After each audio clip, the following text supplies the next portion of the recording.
यात्रा करते करते गोकर्ण महाराज अपने गांव में स्वयं के घर में आते हैं। रात्रि का निवास होता है, लेकिन मध्य रात्रि के समय में एकाध भेष दिखती है। मध्य रात्रि के समय में इस प्रकार के जीवात्मा दिखते हैं। गोकर्ण के ध्यान में आया कोई तो भी पिशाच है। गोकर्ण हाथ में जल लेते हैं और जल के ऊपर मंत्र पढ़ने के पश्चात उस प्रेतात्मा के ऊपर जैसे छिड़कते हैं, वहां पर धुंधुकारी प्रकट होता है। धुंधुकारी ने अपने भाई के चरणों में साष्टांग दंडोत प्रणाम करते हुए कहा, मैं गोकर्ण आपका भाई हूँ। अरे गोकर्ण भाई, मैं आपका भाई धुंधुकारी हूँ। मैं अत्यंत पापी रहा। उस दिन को आज भी मैं याद करता हूँ। पिता को मैंने तमाचा लगाया था, माता को धमकी देकर के मध्य रात्रि के समय में मैं घर से बाहर निकला और मध्य रात्रि के समय में मेरी माता ने स्वयं का जीवन समाप्त कर दिया। मैं इतना बड़ा पापी हूँ गोकर्ण, मैं आपका भाई हूँ। गोकर्ण महाराज पूछते, धुंधुकारी, इस बात को तो मैंने भी सुना था। आपकी मृत्यु हो गई, इस बात को सुनने के पश्चात मैंने गया श्राद्ध किया था, और गया श्राद्ध करने के पश्चात भी आपको मुक्ति की प्राप्ति कैसे नहीं हुई? शास्त्रकार तो बताते हैं, जिस जीवात्मा का प्रेतात्मा का गया श्राद्ध कर देते हैं, वो जीवात्मा उस प्रेत योनि से मुक्त होता है। धुंधुकारी, आपकी मुक्ति कैसे नहीं हुई? धुंधुकारी ने गोकर्ण महाराज की प्रार्थना करते हुए कहा, या मैं सामान्य पापी नहीं, मेरे कारण माता पिता को घर को छोड़ करके जाना पड़ा। इतना बड़ा दुराचारी, इतना बड़ा पापी मैं हूँ। मेरे जैसे पापी के उद्धार के लिए भैया आप एक गया श्राद्ध तो क्या 100 गया श्राद्ध करेंगे तो भी मेरी मुक्ति होना संभव नहीं।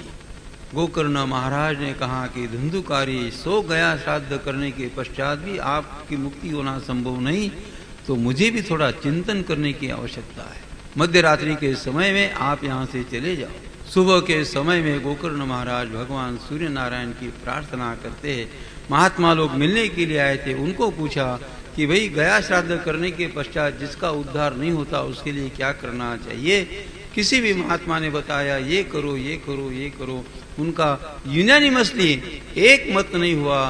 मध्याह्न के समय में गोकर्ण महाराज ने भगवान सूर्य नारायण के चरणारविंद में साष्टांग दंडवत प्रणाम किया और भगवान सूर्य नारायण की प्रार्थना करते हैं, प्रभु मेरे भाई के उद्धार के लिए शास्त्रों में किसी भी प्रकार का उपाय नहीं है।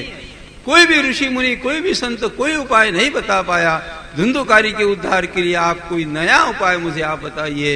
ये मध्याह्न के समय में गोकर्ण महाराज ने प्रार्थना की और मध्याह्न के समय में भगवान सूर्य नारायण कहते हैं, गोकर्ण मैं आपको आपके भाई के उद्धार के लिए नया उपाय मैं आपको बताता हूँ। और भगवान सूर्य नारायण ने कहा, आप श्रीमद् भागवत जी की कथा करें। श्रीमद् भागवत जी की कथा सुनने के पश्चात ही धुंधुकारी का उद्धार होना संभव है। गोकर्ण महाराज सभी लोगों को पूछते हैं, कथा का आयोजन करते हैं और आयोजन हो जाने के पश्चात सप्तम दिन में जिस प्रकार की बांस की काठी थी, उस काठी की वायु में आकर के ये धुंधुकारी बैठा हुआ था। सप्तम दिन की कथा के समय में धुंधुकारी का उद्धार होता है।